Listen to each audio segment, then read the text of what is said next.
సీమాంధ్రలో ఉద్యమం పతాక స్థాయికి చేరుకుంది. గత 16 రోజులుగా వైఎస్ఆర్ కాంగ్రెస్ పార్టీ వైఖరిని నిరసిస్తూ రోజుకొక వినూత్న కార్యక్రమం చేపట్టడం జరుగుతుంది. ప్రస్తుతం మనం తిరుపతిలోని గాంధీ బొమ్మ సర్కిల్లో ఉన్నాం. ఇక్కడే మంచినీళ్ల దీక్ష చేపట్టారు వైఎస్ఆర్ కాంగ్రెస్ పార్టీ ఎమ్మెల్యే భూమన కరుణాకర్ రెడ్డి. మరికొద్ది నిమిషాల్లో ఈ దీక్ష ప్రారంభంగా ఉంది. ఎందుకంటే రాష్ట్రం విడిపోతే సీమాంధ్ర ప్రాంతం ఎడారిగా మారుతుంది. ముఖ్యంగా కృష్ణా జలాలు వచ్చే ప్రసక్తి ఉండదనేసి కూడా ఈ దీక్ష చేపట్టండి. మాకు కృష్ణా నీళ్లు కాదు కన్నీళ్లే గతి అంటూ కూడా ఫ్లెక్సీలు ఏర్పాటు చేసే పరిస్థితి కనిపిస్తుంది.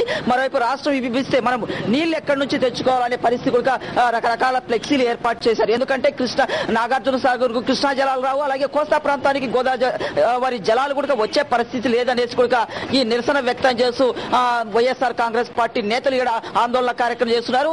కొద్ది నిమిషాల్లో ఈ దీక్ష ప్రారంభంగా ఉంది. ప్రస్తుతం ఏదైతే దీక్ష జరగనున్నదో అక్కడే గాంధీ బొమ్మ సర్కిల్లో ఉన్నాయి. ఇవాళ చెప్పండి మీకున్న అభ్యంతరాలండి, ఈ దీక్ష ఎందుకు చేపట్టారు? ముఖ్యంగా ఈరోజు రాష్ట్రాన్ని విభజిస్తే సీమాంధ్ర ప్రాంతానికి ముఖ్యంగా రాయలసీమకి ఎంత నష్టం జరుగుతుంది ఏమాత్రం అంచనా వేయకుండా దుర్మార్గంగా ఈ యూపీఏ ప్రభుత్వం అధినేత సోనియా గాంధీ తన కొడుకు రాహుల్ గాంధీని ప్రధానమంత్రి చేయాలని ఏకైక ఉద్దేశంతో రాష్ట్రాన్ని విభజించడం జరుగుతూ ఉంది. దీనికి ముఖ్య కారణంగా ఇప్పటికే రాయలసీమ అంతా ముఖ్యంగా కోస్తాంధ్ర ప్రాంతం కన్నా రాయలసీమ అంతా ఎడారిగా మారింది.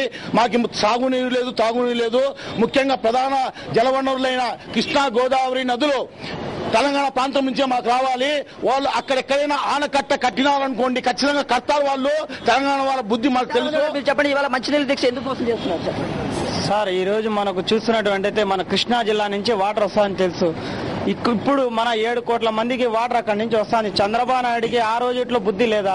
మన ఇంతమంది ప్రజలకు వాటర్ ఎక్కడి నుంచి వస్తుంది? ఈ రోజు నువ్వు రాష్ట్రాన్ని విభజించేసి ఏం తెలియనట్టుగా నాటకాలు ఆడుతున్నావు. ఇంకా ప్రజలు నీకు నమ్మరు. నమ్మకోకుండా ఇంకా సోనియా గాంధీ నీకు ఇంకా భూస్థాపకం చేస్తారు. ఈరోజు తిరుపతిలో భూమన కరుణాకర్ రెడ్డి గారి ఆధ్వర్యంలో నేను నీళ్ళ దీక్ష చేస్తున్నాము.